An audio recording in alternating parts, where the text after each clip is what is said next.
오늘 우리가 가정의 달 두 번째 주일을 우리가 맞이하여서 데살로니가전서 5장 13절에서 20절의 말씀을 가지고서 우리를 가로막는 것들이라 라는 말씀의 제목을 가지고서 잠시 하나님의 말씀에 피차 은혜를 받고자 합니다. 우리 복음 전도자들에 의해서 전해지는 이 복음은 참으로 놀라운 역사가 일어나게 되죠.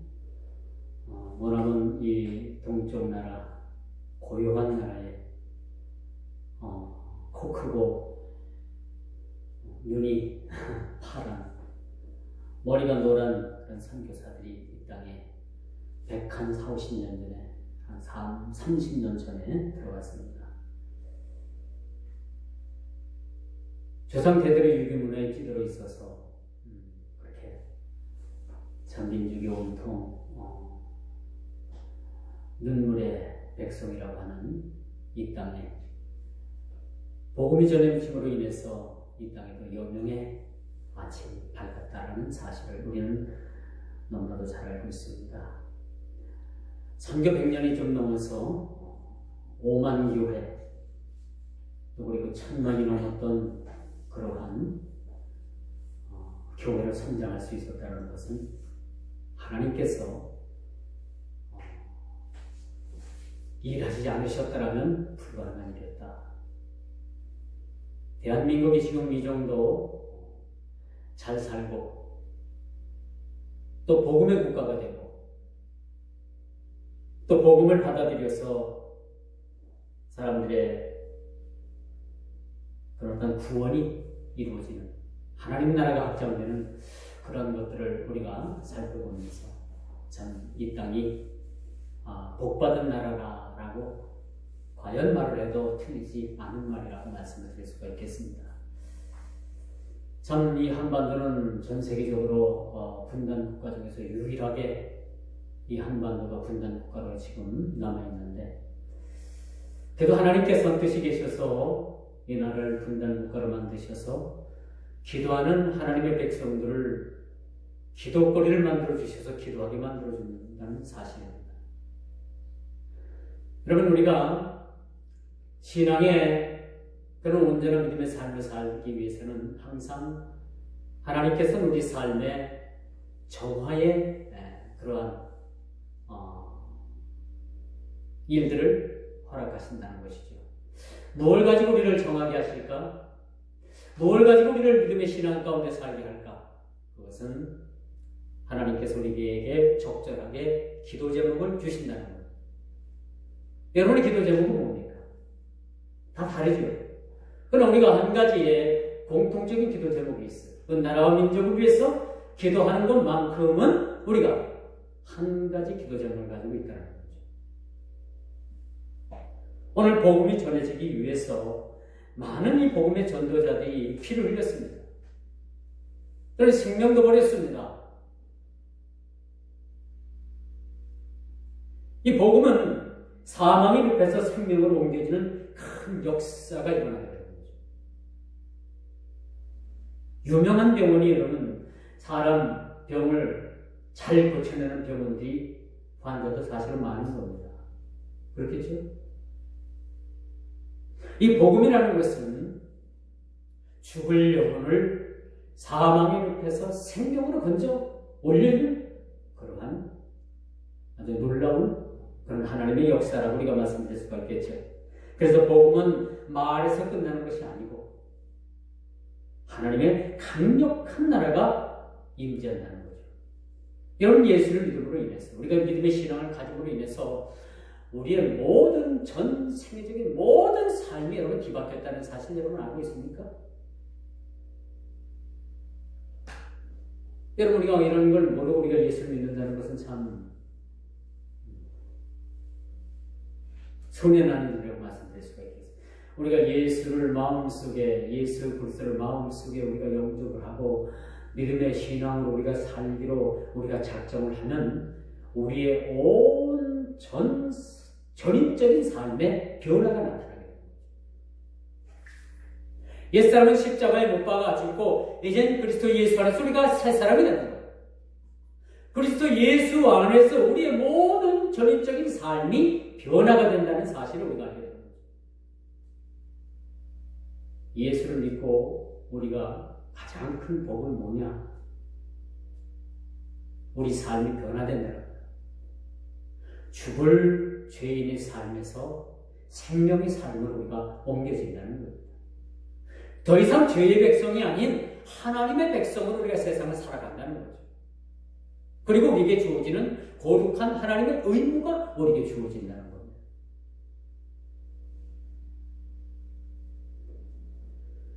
우리는 초대교회 성령님의 임재를 통해서 그 어떤 여러분 토네이도 알죠? 회오리바람. 우리나라는 그런 강력한 회오리바람 같은 게 없는데 미국이나 어떤 그런 그 지역에서 보면은 이 토네이도가 사람을 빨아 올라가는 건 물론하고 집채까지도 이 토네이도 바람이 집채까지도 허물고 빨아 올리더라고요. 대단한 아주 강력한 힘을 가지고 있더라고요. 이 토네이도가 한번 이렇게 지나가는 곳은 완전히 풀 한 폭이 남지 않고 완전히 그냥 몹쓸 땅으로 되는 거예요. 이렇게 강력합니다.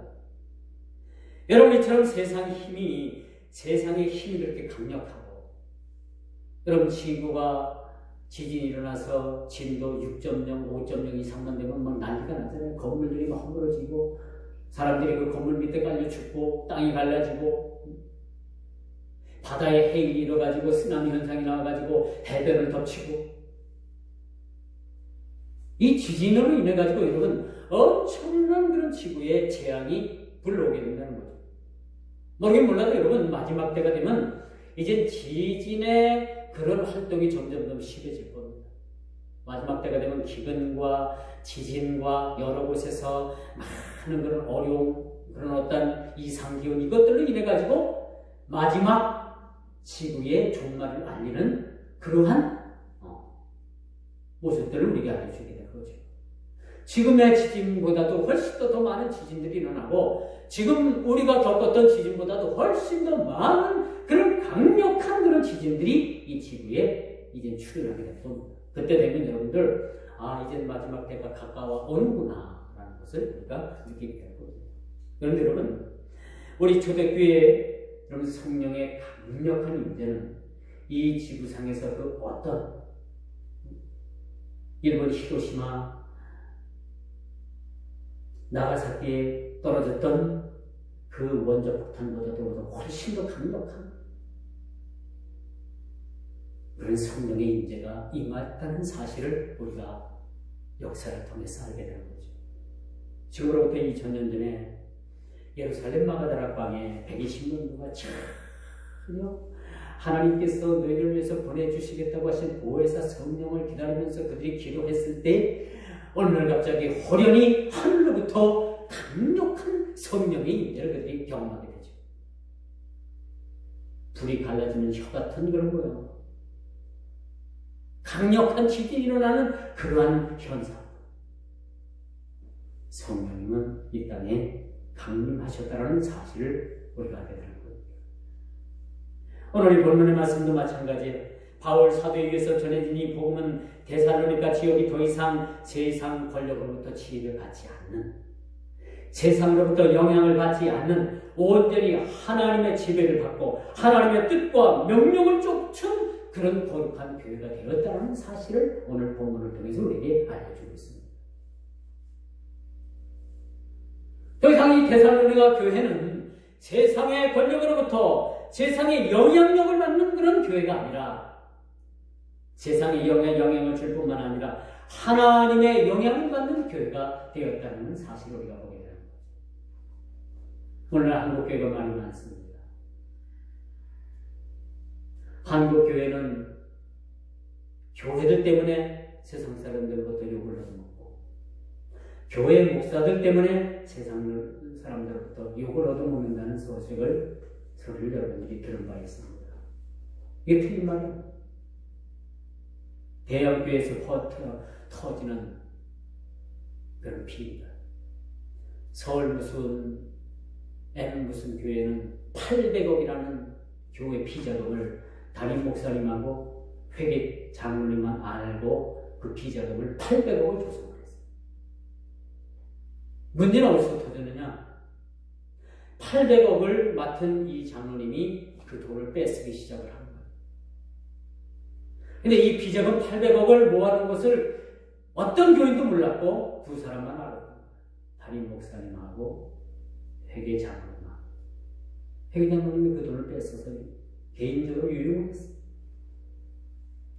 이게 탄로가 나니까 그 회계 장로님이 자기가 살던 아파트 옥상에 올라서 몸을 던져서 자살을 했습니다. 이게 세상에 다 드러났습니다. TV방송에도 막 나오고 추정 60분인가 PD수첩인가 거기도 나와가지고 그것에 대해서 아주 신랄한 비판이 그렇게 이어졌던 적도 있습니다. 여러분, 데살로니가 교회는 비록 적은 교회였습니다. 그렇지만 이 데살로니가 교회는 세상의 권력으로부터 지배받는 그러한 교회에서 벗어나서 하나님의 지배를 받고 하나님의 뜻과 명령을 쫓는 그런 거룩한 교회가 됐다는 사실을 우리가 보게 됩니다. 데살로니가 교회는 그렇게 큰 교회도 아니었습니다. 그렇게 세상에 영향력을 줄 만한 교회도 아니었습니다. 그런데 그 하나님의 지배를 받고 하나님의 뜻대로 그 교회가 운영되다 보니까, 하나님의 거룩한 명령을 쫓는 교회가 되다 보니까 세상에 큰 영향력을 끼칠 수 있는 교회가 되었다는 겁니다. 우리 그리스도인들의 영향력은요, 사실 우리 사람의 숫자가 많고 적음의 문제가 아닌 거예요. 우리 그리스도인들의 영향력은 나 하나가 세상을 향해서 빛이 되고 소금이 될 때, 내 자신이 믿음 안에서 믿음의 일들을 굳건히 지켜낼 때 사실은 나 하나로 인해서 세상에 큰 영향력을 미칠 수가 있다는 사실을 우리가 보게 됩니다. 제가 며칠 전에도 말씀을 드렸습니다만 우리나라 국회의원 수 3분의 1이 크리스찬들입니다. 거긴 장로님도 계시고 집사님도 계시고 일반 평신도들도 있고, 3분의 1이 국회의원이면은 어떻게 이 국회를 싸움 국회로 만들고 동물 국회로 만들고 식물 국회로 만들 수 있을까요? 3분의 1이라는 숫자가 하나님의 명령을 따라서 이 땅을 참으로 정치다운 정치, 하나님께서 기뻐하시는 정치를 그들이 논할 때 과연 국회가 그런 그 지경까지 흘러가겠느냐라는 생각을 많이 가질 수가 없다는 사실을 우리가 보게 되는 거죠. 또 하나 우리가 주목할 것은 이 데살로니가 교회는 하나님의 말씀을 올바르게 수용했다. 하나님의 말씀을 말씀되게 받아들였고 그 말씀을 통해서 세상에 그 말씀을 통해서 영향력 있는 교회로 성장했다는 겁니다. 하나님의 말씀을 액면 그대로 다 수용을 했다는 얘기죠. 하나님의 말씀 일체 걸러내는 것이 없이 하나님의 말씀을 말씀 그대로 다 액면 그대로 수용했던 교회가 데살로니가 교회였다는 겁니다. 그리고 그들은 고난 가운데서도 하나님의 말씀을 굳세게 지켜냈다. 놀랍죠? 고난 가운데서도 하나님의 말씀을 굳세게 그렇게 지켜낼 수 있었다는 것은 데살로니가 교회의 그 한 신령 한 분 한 분이 참 깨어있지 않았는가 그런 생각을 가져볼 수가 있는 거죠. 그런데 오늘날 불행하게도 신앙을 이원론적으로 사는 사람들이 많이 있습니다. 신앙은 절대로 이원론적인 것이 아니죠. 그런데 오늘날 수많은 그리스도인들하고 하는 자들이 이원론적인 그런 삶을 살아요. 그들이 말씀을 아나 말씀을 행하는 삶을 살지 않습니다. 야고보 기자는 그렇게 말을 하죠. 당연히 행함이 없는 믿음은 죽은 것이다. 그렇게 말을 해요. 이건 뭔 얘기냐? 우리의 신앙은 이원론적인 것이 아니에요. 따로따로가 아니라는 얘기죠. 우리의 신앙은 하나님, 행함이 있는 믿음을 가지고 우리가 살아있는 믿음의 삶을 살 것인가? 우리가 믿음이 있노라 하면서도 행함이 없는 죽은 믿음을 가지고 우리가 세상을 살 것입니다. 여러분, 이 땅에 1000만이 넘는 그리스도인들이 있다고 하는데 왜 우리가 세상을 향해서 이렇게 영향력을 끼치지 못할까요? 그것은 바로 행함이 없는 믿음 가운데 사는 그런 겉껍데기 신자가, 겉껍데기 교인이 너무나도 많이 있기 때문이라고 말씀드릴 수가 있는 거죠. 데살로니가 교회 성도들은 그 지역에 의해서 고난을 받았습니다. 단지 그들이 교회에 다닌다는 이유로, 예수를 믿는다는 이유로 그들이 고난과 핍박을 받았습니다. 지금이야 뭐 사람들의 의식 수준이 높아가지고 우리 신앙인들을 핍박하는 것도 아주 수준이 달라요. 아주 교묘하게 핍박합니다. 예전에 아주 오래된 청년 때 일입니다. 이제 개척교회를 세우고 예배를 드리는데 그 지역에 아주 장사를 해가지고, 배추 장사를 해가지고 돈도 좀 벌고, 돈을 좀 벌으니까 좀 교회, 동네에서도 큰 소리도 치고, 지가 뭐 자기 자칭, 자기가 좀 유지라고도 얘기하는 그런 사람이 한 명 있어요. 성은 백시기 때문에 이름까지 밝힐 수 없어요. 이 사람이 저희가 개척교회를 하고 이제 예배를 드리는데 갑자기 교회 창문을 확 열면서 여기 불을 싸지러 놓겠대. 저하고 눈이 딱 마주쳤죠. 그래서 엉클을 놓은 거예요. 제가 뭐라 했겠어요? 그렇게 하라. 불 였다가 싸지러 놓으라고. 당신이 어떤 불 싸지러 놓으면 내가 여기 한 발자국도 안 움직이고 내가 여기 있겠다. 다 그 얘기 한마디 했어요. 그랬더니 그 사람이 그렇게 한참 노려보다가 떠났습니다. 갔어요. 그리고 다시는 교회에 대해서 이러쿵저러쿵 얘기가 없었습니다. 만약에 거기 그 사람이 와가지고 뭐 휘발이라도 뿌리고 불을 질렀으면 저는 거기서 순교했겠죠. 근데 다행히 하나님께서 그렇게 제가 무모하게 순교하지는 않도록 그렇게 은혜를 베푸셔서 제가 이 자리까지 와 있는 것 같기도 합니다. 근데 이거는 시간이 많이 지나고, 오늘 4월 무슨 날이에요? 초파일이죠? 그 양반이 불교대장이에요, 사실은 동네 사람들 다 모아가지고 절간 가가지고. 근데 그 부인이 그 절간에 가서 살았어요. 절간에 가서 살고 가정도 돌보지 않고 절간에 가서 살다가 결국은 그 절간에 대장하고 눈이 맞아가지고 종근이 났어요. 그러니까 또 이제 이게 교회 불사질을 내겠다고 하던 이 양반이 이제 자기 마누라 뺏기게 생겼거든. 그 애는 어떻게 됐는지 모르겠어요. 그 애는 어떤 소식을 제가 듣지는 못했습니다. 그렇게 해가지고 아마 가정이 어떻게 됐는지 모르겠습니다. 이 스토리가 그렇게 시작해서 그렇게 끝나더라고요. 자, 그걸 보면서 여러분 무슨 생각이 듭니까?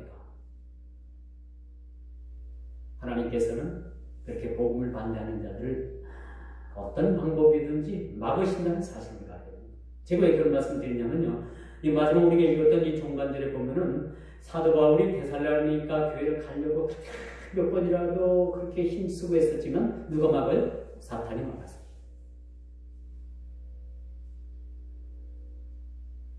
자, 그렇게 어려움을 줘서 그렇게 교회를 핍박하던 이들을 내려놓고 그렇게 하나님께서 그렇게 역사하시더래요. 저는 이것을 전혀 우연이라고 생각하지 않습니다. 하나님께서 일을 하셨고 또 하나님께서 그런 방법을 통해서 사람을 그렇게 낮추셨다라고 저는 생각을 합니다. 또 한 번 얘기를 드리는데, 자기 집 옆에가 교회라고 해서 좀 시끄럽다고 해가지고 교회 앞마당에 오토바이를 끌고 가고, 그때 당시 그 혼다 90cc 혼다 오토바이가 그때는 유명 아주 보통 사람들이 타고 다니지. 그걸 제자리에서 시동을 걸어놓고 예배드리는데 계속 오토바이 악셀을 막 땡깁니다. 그러니까 얼마나 막 오토바이 소리가 막 떠나가는 소리가 나요. 뭐 도저히 예배를 드리지 못해서 그렇게 해서 핍박을 합니다. 그런데 놀라운 것이 그렇게 개척교회를 이제 몇 년을 지나고 나면서 하나님께서 가장 동네 중심의 아름다운 터에 하나님께서 교회를 짓게 해주시더라고요. 그렇게 핍박이 있고 그렇게 많은 사람들의 교회를 향한 그런 많은 어려움을 줬어도 하나님께서는 그 지역에 하나님의 교회가 필요했기 때문에 가장 아름다운 그런 장소에 하나님께서 교회를 세워주시대요. 저는 그렇게 생각했어요. 우리가 이 핍박받던 이 터에 하나님께서 교회를 세워주실 건가 해가지고 그 터를 붙잡고 우리가 기도를 했어요. 근데 그 터를 그때 당시 평당 10만 원이었어요. 예, 고가였습니다. 시골에서 그때 당시 뭐 터 한 평당 10만 원 했으면 그때 당시 컸던 겁니다. 지금은 뭐 돈 100만 원 이상 호가한다고 볼 수가 있겠죠. 근데 터주인을 만나가지고 이렇게 그게 한 300평 정도 됐는데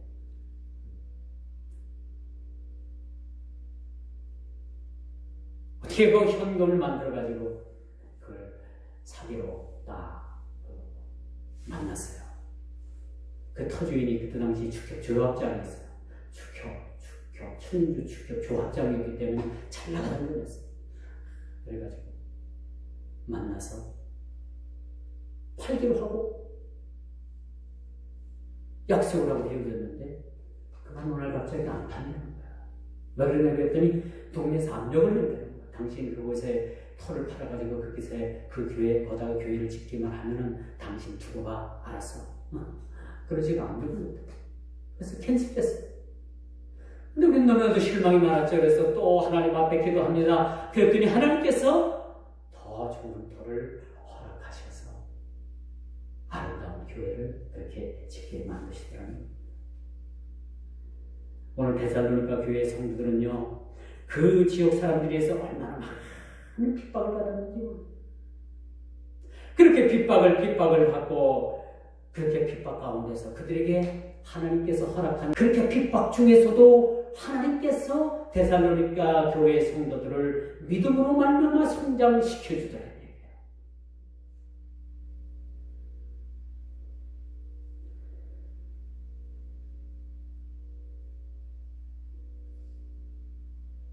그럼에도 불구하고 이 데살로니가 교회는 많은 영혼을 살리는 교회로 성장되었다는 것에 대해서 사도 바울은 오늘 본문을 통해서 데살로니가 교회로 인해서 성도들로 인해서 내가 기쁨을 감추지 못하겠노라라는 편지의 내용이 바로 오늘 본문의 말씀이라고 말씀드릴 수가 있겠죠.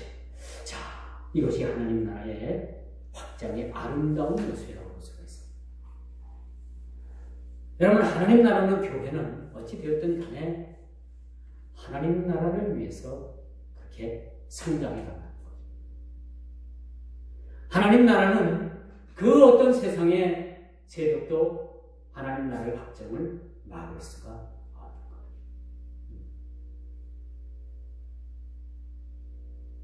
의외로 믿는 사람들이 많이 있더라고요.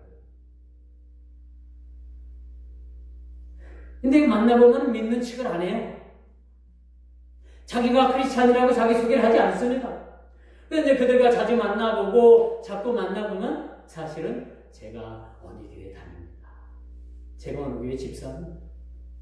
그런 얘기를 나중에 고백합니다.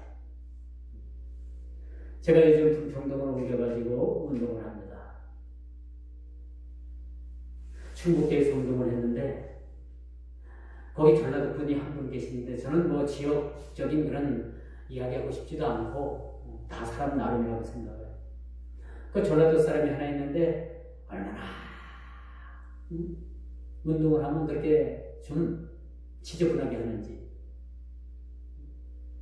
여러분, 이 테니스라는 경기가 중간에 네트가 쳐져 있어가지고 서로 넘을 수가 없어요.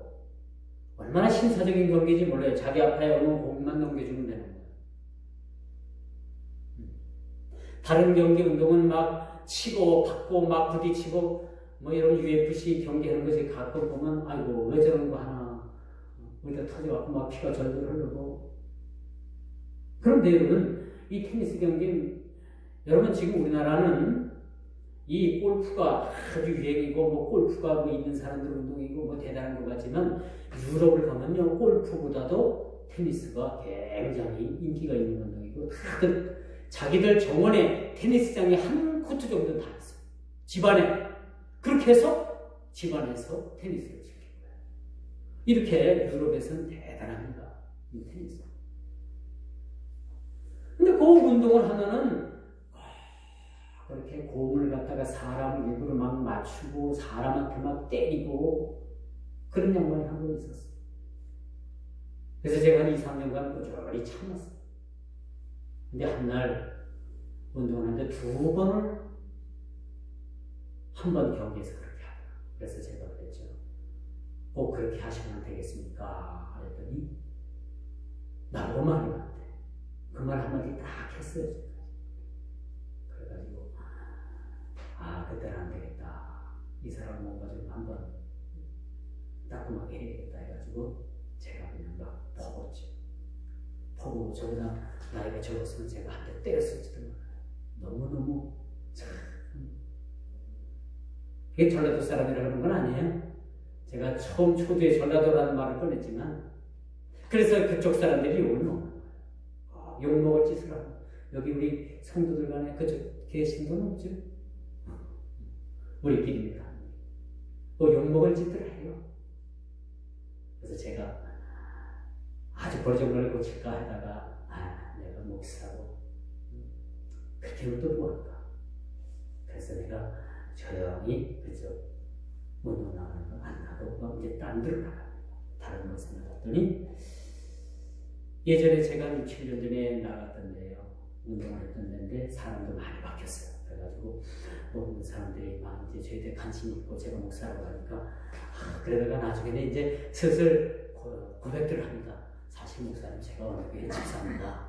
내가 어느 교회 다닙니다. 의외로 한 30, 40명 되는 그런 인원 중에서 한 15명 이상 정도가 예수를 믿더라고. 그래서 이 사람들이 믿는 칙을 안 할 뿐이지 이 속으로 믿는 사람들이 많이 있구나. 그래서 거기서 희망을 봤어요. 믿는 사람들을 하나님께서 이렇게 예비해 주시고 하나님께서 이렇게 예비된 영혼들을 또 하나님께서 믿는 사람들을 이렇게 왜 이곳에 보내주셨던가. 그러니까 또 거기 가니까 제 목사로서 후배가 또 거기 하나 운동을 하더라고요. 같은 동호회에서. 또 새벽에 치는 목사 둘이, 아는 목사 둘이 또 거기 보수 운동을 하고. 그래서 왜 여기를 보냈을까? 왜 그곳에 보내주셨는가? 요즘 깊이 생각하면서 기도합니다만은 그곳에서도 하나님의 복음이 필요하고 대한민국 어느 곳에서도 복음이 필요했기 때문에 하나님께서는 믿는 사람들을 통해서 그렇게 여러 곳에 사람들을 보내주신다는 거죠. 자, 두 번째입니다. 오늘 본문에 보니까 사탄은 사람들로 미혹을 하게 된다는 사실이에요. 오늘 바울 사도가 그렇게 데살로니가 교회를 그렇게 가고 싶어 했지만은 사탄이 데살로니가 교회 방문을 그렇게 막았던 사실을 우리가 계시록 13장 14절에 보니까 그런 말씀이 나와요. 땅에 거하는 자들을 미혹하며 땅에 거하는 자들에게 이르기를 칼에 상하였다가 살아난 짐승을 위하여 우상을 만들라 하라.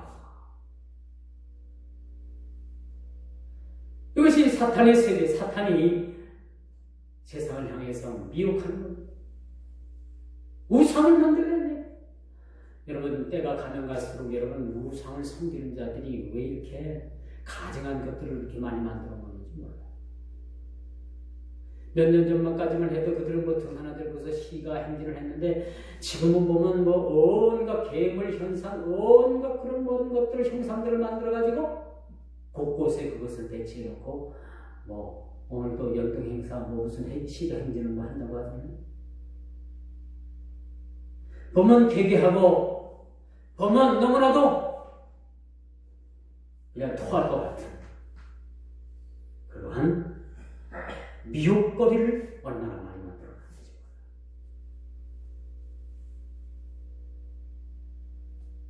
차례운영을 하다 보면 여기 그 하천 부신천전에 무슨 절간이 하나 있잖아요.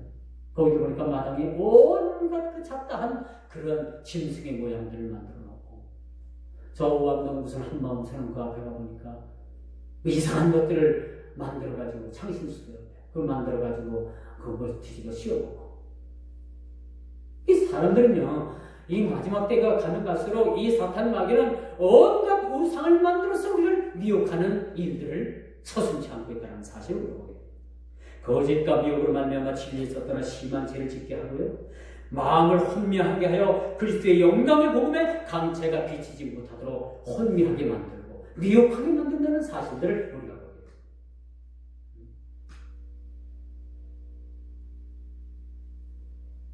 여러분, 교도소에 가면요, 3분의 2가 우상을 섬기는, 종교를 섬기는 사람들이 많아요. 그리고 정신 이상자들이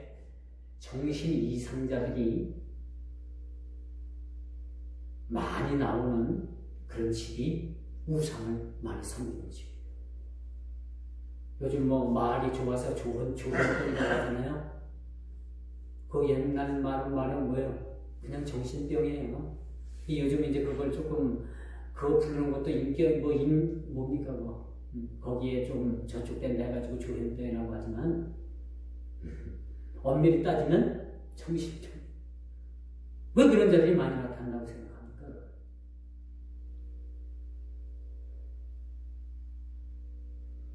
그런 병을 앓는 자들의 가정이 예수 믿는 가정은 별로 없어요. 우상을 섬기는 인해 가지고 찌들어버렸죠. 고린도후서 4장 4절을 보니까 이 세상의 이 세상의 신이 믿지 아니하는 자들의 마음을 혼미하게 하겠다. 정신을 흐트러 놓는다고 하는 겁니다. 정신을 흐트러 놓는다고 했어요. 혼미하게 하겠다는 게 뭐예요? 정신을 흐트러 놔가지고 정신병이냐 만드는 거예요. 조현병 만들어 놓는 거예요. 조현병 환자 만들어가지고 그렇게 큰 사고치기가. 이게 다 무슨 뭐냐? 사탄이 전국적으로 그들을 지배한다는 사실을 보게 됩니다. 디모데후서 4장 4절에 또 보니까 그 길을 진리에서 돌이켜 허탄한 것들을 쫓음으로 마침내 구원에 이를 수 없게 하겠다라고 말씀합니다. 무슨 얘기입니다. 진리에서 돌이켜 허탄한 것들을 쫓게 만드는 거예요. 이 세상 허영, 세상을 쫓게 만들어가지고, 세상의 허탄한 것들을 쫓게 만들어가지고, 결국은 마침내 구원에 이룰 수 없게 만드는 대단한 거, 무서운 겁니다. 진리를 붙잡지 못하도록, 진리의 복음을 듣지 못하도록 이 길을 듣지 못하게 만드는, 눈을 멀게 만드는, 보긴 봐도 깨닫지 못하게 만드는 거예요. 이게 진리를 어떻게 하는 거예요?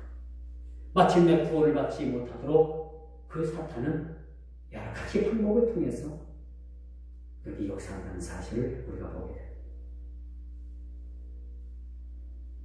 요즘 신천지들이 아주 이제 노골적으로 아주 교회를 향해서 드러냅니다. 저희 교회도 신천지 책자가 몇 번씩이나 왔어요. 편지는 수시로 옵니다. 그러니까 전부 다 저는 반송 우편에 넣어요. 그럼 때가 되면 그거 가져가는데 그걸 다시 반송을 해가는지 어쩌는지 모르겠어요. 이 노골적으로 교회를 향해서 포문을 열었어요. 왜? 미혹하게 하고 혼미하게 만들고 혼탁하게 만들어가지고 결국은 믿는 사람 한 사람이라도 더 타락시키기 위해서 이 마귀는 우는 사자처럼 배하면서 믿는 사람을 한 사람이라도 더 타락시키기 위해서 그렇게 어려운다는 사실을 여러분들이 알아야 된다는 거죠. 그들은 변함없이 교회를 향해서 하나님의 진리의 기둥을 흔들어댑니다. 이런 일들이 어제 오늘 일들은 아니겠지만 이제 우리가 깨어있어 파수꾼의 경성함이 필요한 시대에 우리가 살아가고 있다라고 이렇게 말씀드릴 수가 있겠죠. 이제 마지막으로 오늘 본문을 보니까 길이 막혔다. 길이 막혔다. 사방팔방 둘러봐도 길이 막힌 거예요.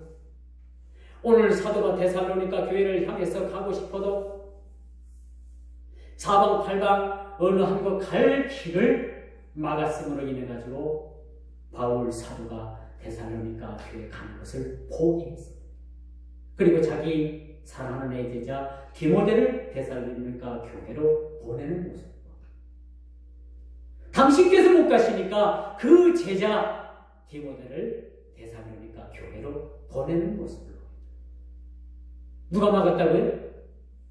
누가 갈 길을 막았다고요? 사탄 마귀가 막은 거예요. 여러분 삶의 다는 아니지만 여러분 뜻하지 않게 막히는 일이 있고 막힌 일이 아닌 데로 막힌 일이 있고 그렇다면 여러분들 한번 곰곰이 한번 생각해 보시기 바랍니다. 영적인 안목을 가지고 왜 이런 일들을 통해서 내 삶이 막히는가라는 것을 한번 깊이 생각해 보시기 바랍니다. 거기에는 우연이 없습니다. 뭔가가 결부되어 있고 뭔가가 암암리에 막는 그런 기운이 있기 때문에 그런 작용이 있기 때문에 막힌다는 사실이죠.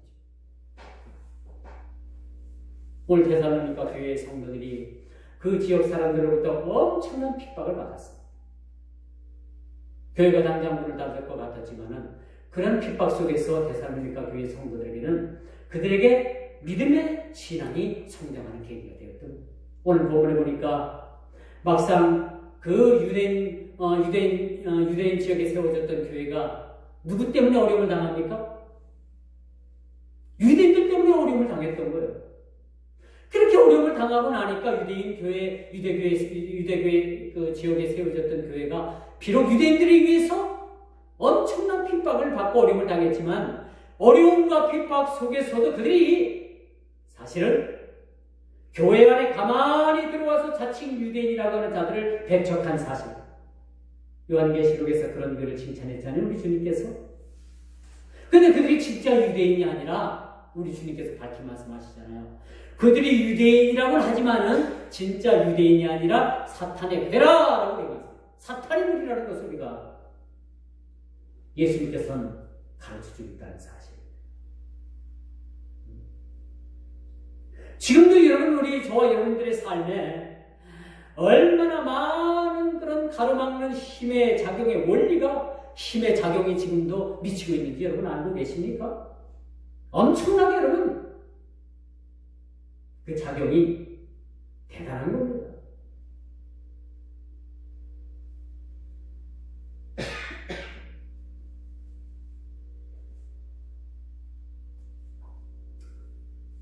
그래서 계시록 2장 9절에 보니까 실상은 그들이 유대인이 아니요 사단의 회라라고 말하죠. 하나님 나라를 대적하고 하나님 나라 확장을 그들이 가로막고 우리 성도들의 삶을 가로막는 그런 모든 무리들. 이것은 어제 오늘에 있었던 이야기가 아니라 인간 타락 이후에 지속되어지는 그런 사탄이 인간을 향한 그런 가로막음의 현상이라는 사실을 우리가 알아야 된다는 거죠. 바울의 일정은 막혔으나 바울이 데살로니가 교회로 가려는 것을 결국은 가지 못했으나 바울은 데살로니가 교회를 가는 대신에 2차 전도 여행을 함으로 인해서 더 많은 지역에 하나님의 복음이 확장되는 놀라운 역사가 있었다는 거죠.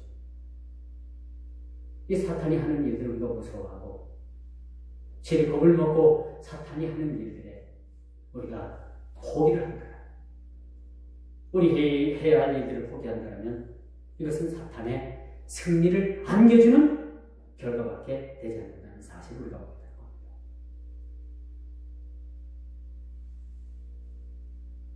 데살로니가 교회 성도들은 그리스도의 복음을 말씀대로 그대로 수용하고 말이야. 그들이 물론 핍박이 가해졌고 그 지역 사회에 많은 영향력 있는 사람들이 교회에 대해서 핍박을 했고, 어떻게 보면 교회가 이제는 그들 핍박 속에서 교회가 흔적도 없이 사라질 위기 가운데 있었지만 하나님께서는 교회도 살리시고 성도들의 믿음의 신앙도 살리셨다는 사실을 오늘 본문을 통해서 우리가 보게 되는 거죠. 믿음은 그러므로 여러분, 우리가 믿음은 언제 성장하시는 줄 압니까? 믿음, 고난을 당할 때 우리 믿음이 성장합니다. 평안하다 할 때는요, 우리 믿음이 성장하더라. 죄를 위해서 내가 고난을 받을 때,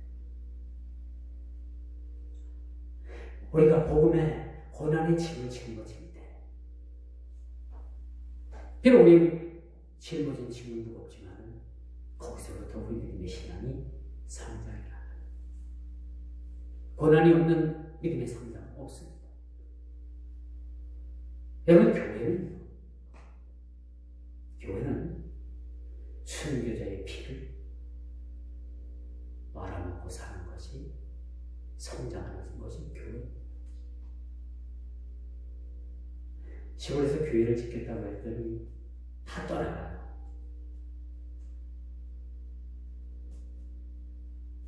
저랑 같이 개척을 했던 그 젊은 그 청년도 떠나가고 다 떠나가요. 그럼 다 떠나가면 누가 교회 짓겠는가? 하나님은 순교자적인 짐을 짊어진 사람을 통해서 교회도 짓고 그 굳건한 반석 위에 하나님의 교회를 세워주시더래요. 교회 성장 간단합니다.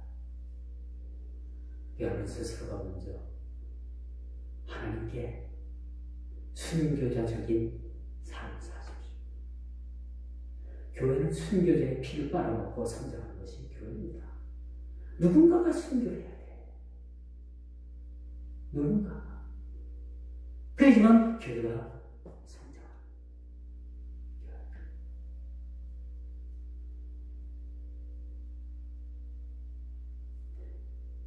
또 한 가지 데살로니가 교회 성도들은요, 복음의 말씀을 여과 없이 다 받아들였다. 뭐 이건 내가 할 수 있고, 이건 내가 못하고, 이건 내가 기분 나빠 못하고, 저건 기분 좋으니까 내가 하고, 그게 아니었다는 거예요. 하나님의 명령에, 그 복음의 말씀에 다 액면 그대들을 다 받아들였어요. 데살로니가에 그 순교자적인, 그 헌신적인 삶을 살았던 성도들이 많이 있었기에 가능했다는 얘기죠. 그들의 신앙이 놀랍도록 성장했고요. 성장인 것은 주님의 뜻이기도 합니다. 주님의 뜻을 받아들이기 위해서 나를 죽이는 방법밖에 없어요. 나의 주장이 아닌 주님의 주장으로 사는 것. 그렇게 할 수 있겠죠. 신앙은 바로 순종? 뭘 가지고 순종이라고 할까요? 나를 죽이는? 그러니까 죽은 나의 삶에 주님께서 오셔서 주님께서 나를 주장하는 것이 순종.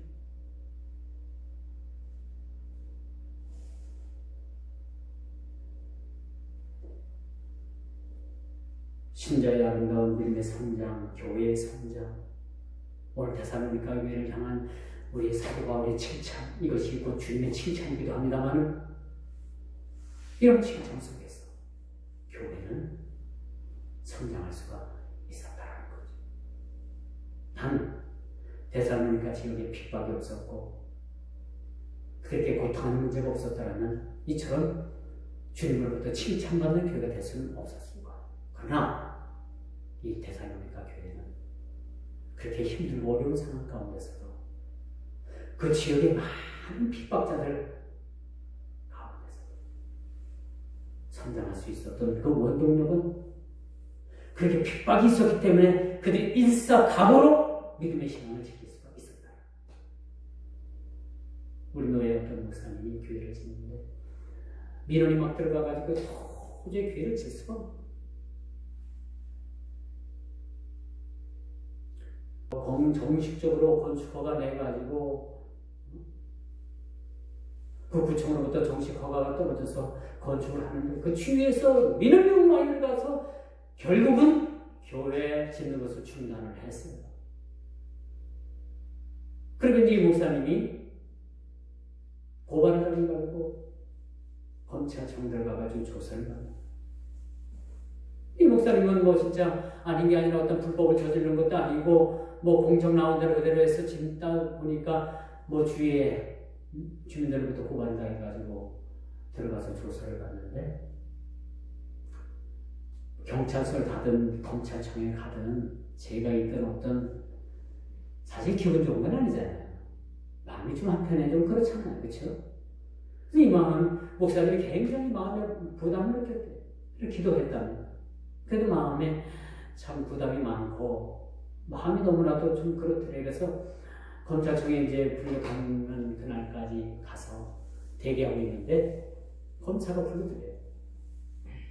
취지받기 전에 조사받기 전에 검사가 내가 당신 담당 검사라고 하면서 미팅을 하는데 목사님 오늘 조사가 있을 텐데 너무 걱정하지 마세요. 봐서 불법이 없고 정당한 대로 행한 거라면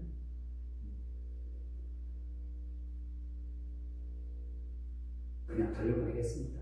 너무 걱정하지 마시고 제가 그 올라온 그 서류를 검토해 봤는데 뭐 크게 염려될 건 없습니다. 목사님 잠시 기다리시고 마음 편안하게 가주셨다가 조사 어차피 고발이 들어온 거니까 조사는 안 할 수 있는 거니까 조사해서 그렇게 처리하겠습니다. 그렇게 검사가 따로 만나서 얘기를 하더라고요. 그러니까 이 목사님이 거기서 마음에 편함을 얻은 거예요. 그렇지? 그런데 조사를 받았는데 무혐의 처분 받고 나왔는데 나오고서 공사를 시작해서 교회를 그렇게 짓게 됐다라는 그런 고백을 그 전에 하더라고요. 목사님. 우리가 세상을 향해서 불법 아니고 진짜 우리가 하는 뜻대로 하나님께서 기뻐하시는 일을 하면 하나님께서 우리 삶의 모든 막혔던 것들도 다 풀어주실 뿐만 아니라 모든 장벽을 제거해 주시는 줄 믿으시길 바랍니다. 기도하겠습니다. 참 좋으신 아버지